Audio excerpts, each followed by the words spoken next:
الحمدللہ رب العالمین والعاقبۃ للمتقین والصلاۃ والسلام علی رسولہ الکریم۔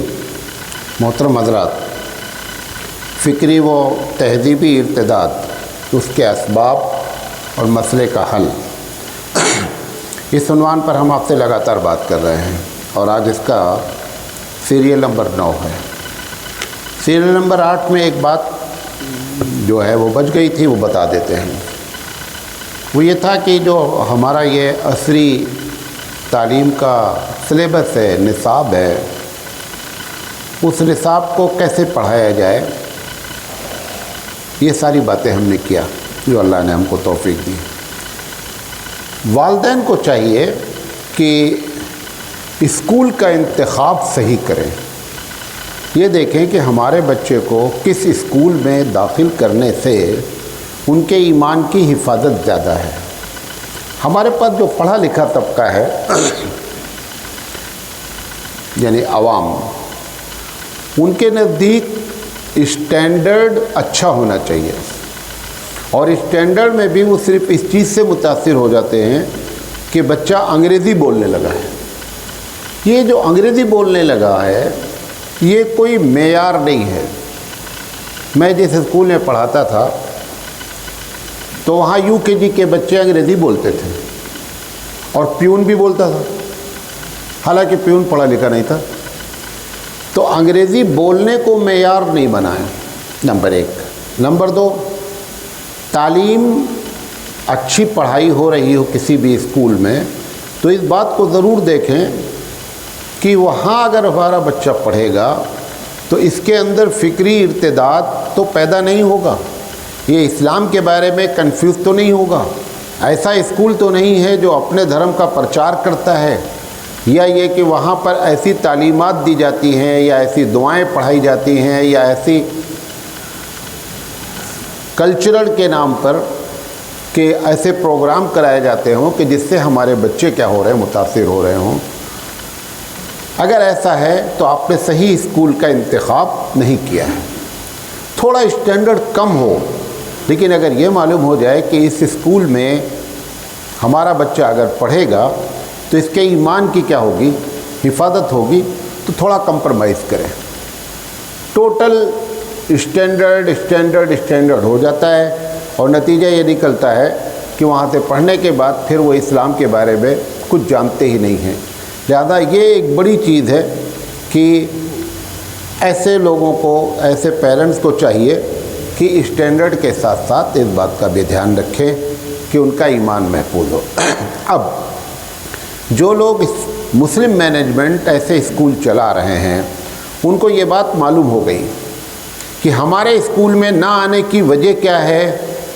ہم نے اعلان تو کر دیا کہ ہم اسلامی طرز پر پڑھائیں گے، یہاں اسلامی تہذیب ہوگی، لیکن ان کو معلوم ہے کہ ہمارا اسٹینڈرڈ کیا ہو رہا ہے، ڈاؤن ہے، جس کی وجہ سے مسلمان بچے ہونے کے باوجود وہ ایسے اسکولوں میں داخلہ کرا رہے ہیں جہاں پر ان کو غیر اسلامی طریقہ بھی سکھلایا جا رہا ہے، دعائیں کرائی جا رہی ہیں، ہاتھ جوڑ کر پرارتھنا کرائی جاتی ہے، ہنومان چالیسواں پڑھایا جاتا ہے۔ تو اس بات کو مسلم مینجمنٹ کو بھی چاہیے کہ کوشش کر کے وہ کیا کریں، اپنے معیار کو بلند کریں تاکہ وہ جو عذر پیرنٹس کے پاس ہے، والدین کے پاس ہے، وہ عذر کو ختم کیا جا سکے۔ یہ پچھلی تقریر جو 8 نمبر ہوئی تھی سیریل، اس کا یہ گویا کہ مابقیہ تھا۔ اب دوسرا معاملہ مدارس کے نصاب کا ہے۔ اس وقت ہمارا مقصد نصاب پر کوئی بات طے کرنا ہے، کیونکہ یہ ایک الگ موضوع ہے اور اس پر لوگ وقتاً فوقتاً بولتے ہی رہتے ہیں۔ میں اس وقت جو بات آپ سے کرنا چاہتا ہوں مدارس کے بارے میں، کہ مدارس اس پر غور کریں، کیونکہ یہاں سے جو پڑھے گا بچہ نا وہی خطیب بنے گا، جمعہ کا خطبہ اس کے ذمہ ہوگا۔ تو ایسا پڑھایا جائے کہ وہ اس جمعہ کے ذریعے اب عوام کے ذہن میں جو فکری ارتداد پیدا ہو رہا ہے اس کو وہ کیا کر سکے، حل کر سکے۔ اس میں مدارس والے مثلا ایک بچہ نحو میں بہت اچھا ہے، ایک بچہ صرف میں بہت اچھا ہے، ٹھیک ہے، یہ ایک فن ہے، لیکن ہم کو اتنی خوشی نہیں ہوتی جیسے ہم کسی بچے کو کسی آیت میں یہ بتا دیں کہ اس میں نحو کا یہ نقطہ ہے، تو ہم خود استاد اندر سے خوش ہو جاتا ہے کہ آج میں نے بڑا کام کیا ہے، ہو سکتا ہے بڑا کام کیا ہو، لیکن کبھی ایسا بھی سوچیں کہ ہم نے ایک بچے کو کمپلیٹ آخرت والا بنا دیا ہے، اس پر بھی خوشی ہونی چاہیے اور اس کی بھی کوشش ہونی چاہیے۔ مدارس میں 3 سبجیکٹ اہم ہوتے ہیں، غور سے سنیں چونکہ آپ لوگ بھی استاد ہیں، ایک فقہ پڑھانے والا، ایک قرآن پڑھانے والا اور ایک حدیث پڑھانے والا۔ فقہ پڑھانے والے کو چاہیے کہ اس طریقے سے پڑھا دے کہ جس مسلک کی فقہ پڑھا رہا ہو بچے کو شرح صدر ہو جائے، دل سے اطمینان ہو جائے کہ میں جس مسئلے پر عمل کر رہا ہوں یہ ہر حال میں سب سے صحیح ہے، بقیہ اپنا جو کر رہا ہے اس سے ہم پہ کوئی بحث نہیں، لیکن ہم کو شرح صدر ہو جانا چاہیے کہ ہم جس مسئلے پر عمل کر رہے ہیں یہ مسئلہ صحیح ہے۔ ایسا کبھی نہ ہو آپ کا بچہ پڑھایا ہوا کہ اگر دوسرے مسلک والا آپ سے گفتگو کرنے پر آمادہ ہو جائے یا کسی مسئلے میں بحث ہو جائے تو اس کو شرمندگی نہیں ہونا چاہیے۔ اگر فقہ کا استاد اس طریقے سے بچے نہیں پیدا کر رہا ہے تو اس کا مطلب یہ ہے کہ فقہ تو پڑھا رہا ہے لیکن حقیقی فقہ نہیں پڑھا پا رہا ہے۔ شرح صدر ہونا چاہیے طالب علم کو کہ جس مسئلے میں، اور اگر وہ سمجھتا ہے کہ میں جس مسئلے کو بتا رہا ہوں اس میں واقعی میں دلیل کمزور ہے تو یہ باقاعدہ اعلان کر دے کہ طلبہ کو، طالب علم کو بتا دے کہ اس مسئلے میں ہمارے جو دلائل دیے جاتے ہیں مسلک کے، اس مسلک میں ہمارے لحاظ سے دلیل میں اتنا دم نہیں ہے۔ کیوں؟ تاکہ بچہ ہمیشہ یاد رکھے کہ کبھی اس موضوع پر اگر سامنے والے سے بات کرنی ہو تو وہ پہلے سے محتاط رہے کہ اس مسئلے میں ہمارے پاس کیا مسئلہ ہے ہمارا۔ یہ فقہ کے استاد کی ذمہ داری ہوتی ہے۔ یہ جو قرآن پڑھاتے ہیں، قرآن پڑھانے والے استاد کے اندر 2 صفت طالب علم کے اندر پیدا کرنی چاہیے۔ اگر یہ 2 صفت پیدا ہو تو نتیجہ یہ نکلے گا کہ یہی 2 جگہ کام آئیں گے۔ ایک تو اگر انگلش میڈیم اسکول والوں نے وانڈ نکالی کہ مجھے ایسا استاد چاہیے، تو اگر یہ صفت پیدا کی گئی ہوگی تو وہ ان کے کام کے ہوں گے، اور یہی اس طالب علم جمعہ کے خطاب میں بھی سب سے زیادہ کیا ہوں گے؟ کامیاب ہوں گے۔ وہ 2 صفت کیا ہے؟ پہلی صفت یہ ہے کہ اندر سے یہ پیدا کریں کہ یہ جو کچھ بھی آپ پڑھ رہے ہیں قرآن کریم، اس کا مقصد ہم کو دعوت کے لیے تیار ہونا ہے۔ یہ بات پیدا ہونی چاہیے ہر قرآن کے استاد کو پڑھانے والے کے لیے۔ واقعہ آ جائے تو خوب دلچسپی لے کر کے اور خوب نمک مرچ لگا کر کے بیان کرنے کے بجائے کم شارٹ میں بات بیان کرے۔ اللہ رب العزت سورہ یوسف کے علاوہ کسی واقعے کو ایک جگہ پورا بیان ہی نہیں کرتا ہے، جو مقصد کی بات ہوتی ہے وہ کیا کر دیتا ہے؟ بیان کر دیتا ہے۔ لہذا واقعات پہ، حکایات پہ زیادہ زور دینے کے بجائے طالب علم کو دعوت کی طرف جو ہے نا رجوع کرے۔ کتنا آپ آیت سے استنباط کر سکتے ہیں کہ اس آیت سے دعوت کا پہلو نکلتا ہے، اتنا زیادہ آپ کامیاب استاد ہیں قرآن کے پڑھانے میں۔ نمبر 2، دوسری چیز جو طالب علم میں قرآن پڑھانے والوں کو، پھر شروع کر دیا تم نے،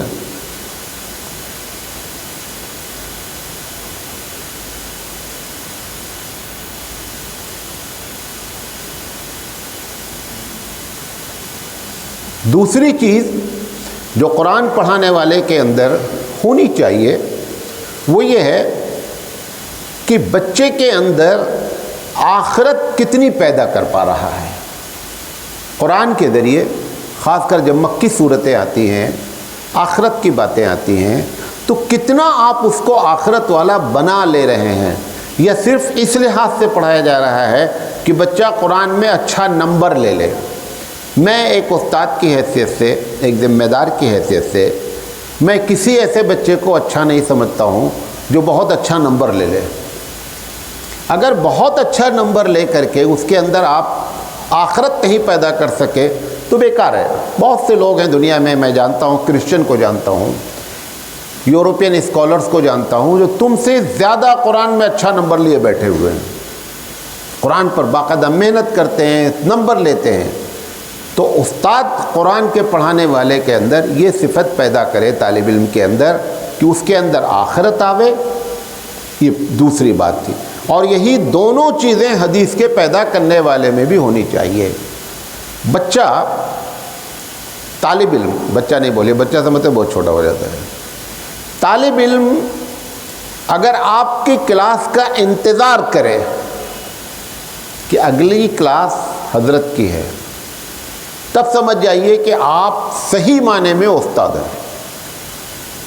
اور اگر وہ اس بات سے خوش ہو جائے کہ حضرت آج بیمار ہیں، تو سمجھ جائیے کہ آپ صحیح نہیں پڑھا رہے ہیں۔ بچے کو شوق ہونا چاہیے کہ فلاں استاد کا گھنٹہ آنے والا ہے۔ اگر وہ شوق کب پیدا ہوگا؟ جب آپ یہ دو چیزیں اس کے اندر پیدا کریں گے، تب اس کے اندر شوق ہوگا اور وہ دلچسپی سے پڑھے گا۔ اگر ایسے لوگ مدارس میں پڑھائیں، اس کا نتیجہ یہ نکلے گا کہ یہ بچے آگے چل کر کے جو بڑے ہو کر کے کام کریں گے دین کا۔ بھئی جماعت والے کیوں کہہ رہے ہیں کہ مولوی کم سے کم 1 سال لگائے؟ کون سی کتاب وہاں پڑھا رہے ہیں آپ کو؟ وہاں وہ ہمیں ساری کتاب تو تم یہاں سے پڑھ کر کے گئے ہو، اب وہ 1 سال میں تم کو کون سی کتاب پڑھا رہے ہیں؟ تم کو کتاب نہیں پڑھا رہے ہیں، بلکہ ان کو معلوم ہے کہ تم نے 9 سال تک وہ پڑھا ہی نہیں ہے کہ دعوت کا کام کیسے کیا جائے، وہ تم کو پڑھا رہے ہو۔ اچھا، اب وہ پڑھانے والے بیچارے خود پڑھے ہوئے نہیں ہیں، تو جیسے پڑھانا جیسے پڑھا رہے ہیں۔ اگر ہم ان کو نصاب کی حیثیت سے، تربیت کے لحاظ سے اگر ہم یہاں پڑھاتے تو کبھی وہ یہ نہیں کہتے۔ اب تو کہہ رہے ہیں کہ 2 سال لگانے ہیں۔ کیا کہہ رہے ہیں؟ 2 سال لگانا چاہیے کس کو؟ فارغین کو۔ پتہ چلا ان کو بھی محسوس ہو گیا کہ ہم نے 1 سال میں تربیت نہیں کر پائے، تبھی 2 سال کی بات کر رہے ہیں۔ یہ ان کے نقص کی علامت ہے، یہ نقص کی علامت ہے۔ یہ کام اگر ہم مدارس سے کرتے نا تو ان کو یہ بات کہنے کی ضرورت پیش نہیں آتی کہ فارغین کم سے کم 1 سال لگائیں، 2 سال لگائیں۔ یہ بنیادی وجہ ہوئی۔ تو اگر ہم ایسا پڑھائیں گے تمام، کیونکہ تو آپ ایک ذریعہ ہیں، سارے لوگوں کو پیغام جانا ہے یہ، تب نتیجہ یہ نکلے گا کہ جمعہ جب ہمارا بچہ سنبھالے گا تو وہ ارتداد کی اس جڑ کو پکڑ کے بات کرے گا کہ جس کی وجہ سے لوگ کنفیوز ہو رہے ہیں۔ بات میری سمجھے؟ نمبر 1۔ نمبر 2، نصاب جو کچھ بھی چل رہا ہے، ہم اس پہ زیادہ بات نہیں کرنا چاہتے ہیں۔ میں ایک ہمارے بھی بڑے اچھے دوست، بہت کم عمر ہیں، ڈاکٹریٹ ہیں، PhD ہے، میں نے ان سے پوچھا کہ آپ لوگوں کی یونیورسٹیز میں نصاب کتنے دن کے بعد بدلتا ہے؟ انہوں نے کہا ہر تیسرے سال۔ کب بدلتا ہے؟ ہر تیسرے سال بدلتا ہے۔ ہم نے کہا کیا بدلتے ہیں اس میں؟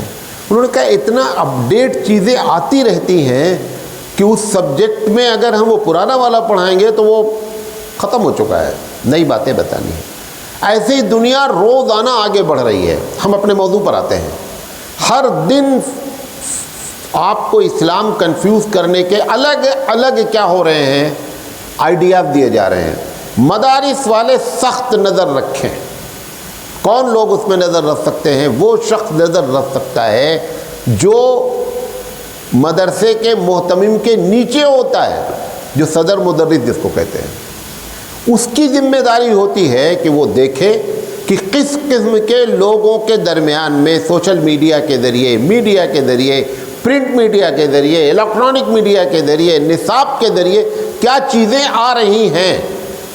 آپ اس کو نصاب میں داخل کریں. آپ جو اپنا نصاب پڑھا رہے ہیں پڑھاتے رہیے. اتنا منطق، اتنا فلسفہ پڑھانے کے باوجود بھی جہاں منطق کی ضرورت پڑتی ہے وہاں ان کی ہوا کھسک جاتی ہے. حالانکہ منطق پڑھائی گئی تھی کہ جب کہ جھوٹ کو بھی سچ ثابت کر دو. کیا کر دو؟ جھوٹ کو بھی سچ ثابت کر دو. پڑھا ہے اس نے نمبر حاصل کرنے کے لیے، اس لیے پڑھنے کے بعد وہ کبھی کام نہیں آتی. اگر وہ اس وجہ سے پڑھتا ہے کہ نہیں بھائی بعد میں اس کو کام آنا ہے تو وہ کچھ کام آتی. رٹ کر کے، رٹا لگا کر کے، محنت کر کے کسی طرح کیا ہونا چاہتا ہے کہ میبدی میں پاس ہو جائیں، سلم میں پاس ہو جائیں. مقصد اس کا یہ نہیں ہے کہ اس کے ذریعے ہم باطل کو باطل ثابت کر سکیں. تو وہ سب کو ہٹائیں، گھنٹہ نکالیں اس میں سے، اس کا پیریڈ نکالیں، اور نکالنے کے بعد ان مدارس کو بھی سامنے رکھیں جنہوں نے ان کو نکال دیا ہے. تو کیا ان کے اب ناکارہ پیدا ہو رہے ہیں؟ اب سینکڑوں مدارس ہیں کہ جنہوں نے منطق کو کیا کر دیا ہے، ایک دم ختم کر دیا ہے. ایک آدھ کتاب اس لیے رکھی گئی ہے کہ آپ کو معلوم ہو کہ منطق مضمون ہوتا کیا ہے، ورنہ اب اس کا زمانہ نہیں رہ گیا. اتنی بڑی بڑی کتابیں پڑھائی جاتی ہیں کہ یونیورسٹی والے جو لاجک میں ایم اے کیے رہتے ہیں وہ بھی ہماری کتاب دیکھ کر کے ایسے ماتھا پکڑ کے بیٹھ جاتے ہیں، اور ان کے دانت سے نہیں پھوٹتی کتاب. وہ اتنی سخت ترین کتابیں ہیں. اس میں استاد بھی اپنا ٹائم لگا رہا ہے اور یہ بچہ بھی لگا رہا ہے، رٹا مار کر کے نمبر لے رہا ہے. لہذا نتیجہ ایسی جگہ پر ہر سال، کیونکہ یہ وہ تو 3 سال بدلتے ہیں اپڈیٹ کرنے کے لیے، آپ کو تو ہر سال ہر دن نئے چیلنجز آ رہے ہیں فکری ارتداد کے. وہ چیزیں نصاب کے طور پہ مدارس میں داخل ہونا چاہیے اور ان کو پڑھانا چاہیے. اگر وہ ایسے لوگ پیدا کریں گے تب جا کر کے مسئلے کا حل ہوگا. یہ جو مدارس کے خلاف لوگوں کی ذہنیت کام کر رہی ہے، بہت سے لوگ کہتے ہیں اب ہزاروں لوگ نہیں کروڑوں لوگ ہو گئے ہیں یہ کہنے والے کہ مدارس کا نصاب کیا ہونا چاہیے، چینج ہونا چاہیے. مدارس میں عصری تعلیم داخل ہونا چاہیے، مدرسے والوں کو انجینئر بننا چاہیے. اب یہ اتنی بڑی تعداد ہو گئی ہے کہ ہم جیسے لوگ جو اس کے نقصانات بتا رہے ہیں نا، وہ نہ کارخانے میں طوطی کی آواز کی بات ہو گئی، کوئی سننے کے لیے تیار ہی نہیں ہے. لہذا یہ کام مدارس میں نصاب کے طور پہ کرنے کا ہے. دوسری چیز، سب سے بڑا رول تقریر کا جو ادا کرتا ہے مدارس میں، جو ادا کرتی ہے وہ انجمنیں ہیں. انجمنوں میں مختلف قسم کی انجمنیں ہوتی ہیں. یہ جو مناظرے بازی کی انجمن رکھی گئی ہے اس کا کوئی خاص فائدہ نہیں ہے. آپ بتائیے جتنے لوگ بیٹھے ہیں کتنے لوگوں نے بریلوی سے مناظرہ یہاں کیا ہے جو فارغ ہو؟ کچھ بھی نہیں. میں اتنا بڑا مقرر ہوں، روزانہ اتنی تقریر کرتا ہوں، اس کا جواب نہیں. ہم سے اگر کوئی بریلوی، بہت سے لوگ کہتے ہیں مولانا صاحب فلاں آدمی ہے وہ آپ سے مناظرہ، میں کہتا ہوں مناظرے سے مسئلے کا حل ہوا ہی نہیں ہے.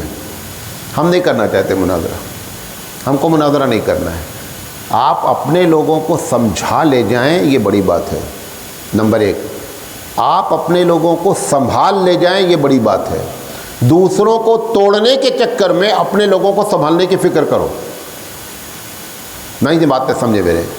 بریلوی کو توڑنے کے چکر میں کہ یہ کیا بن جائے، دیوبندی بن جائے، اس کے بجائے دیوبندی کو سنبھالنے کی چنتا کرو کہ یہ ٹوٹ کر کے کہیں دوسری طرف نہ چلے جائیں. ادھر نہیں جائیں گے لیکن اور طرف جا سکتے ہیں.